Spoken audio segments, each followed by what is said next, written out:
நான் தனிக்குடித்தனம் போனது சரிதான். மேரேஜ் ஆகிறதுக்கு முன்னாடி எனக்குன்னு ஒரு ஐடியாலஜி இருந்துச்சு. நம்ம மேரேஜ் ஆச்சுன்னா, நம்ம தனியா தான் இருக்கணும். அது எனக்கு யாரு மதர் இன் லா எனக்கு அப்படிலாம் கிடையாது. இப்ப நம்ப வந்து ஒரு செட் ஆஃப் பழக்கவழக்கத்துல வளர்ந்திருப்போம். எனக்கு வரப்போற பார்ட்னர் வந்து ஒரு செட் ஆஃப் பழக்கவழக்கத்துல வளர்ந்திருப்பாங்க.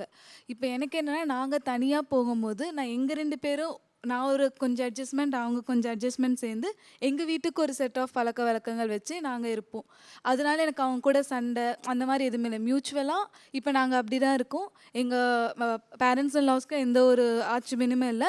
நாங்களும் அப்படிதான் இருக்கோம். ஒரு குடும்பத்த சிறப்பா நடத்துறதுக்கு இதுதான் கம்ஃபர்டபுளா இருக்கு. ஆமா. இப்ப இதுவே நான் அவங்க அங்கிள், ஆன்டி கூட இருந்தேன் அப்டின்னா, அவங்க வந்து எல்லா வேலையும் அவங்க செய்வாங்க.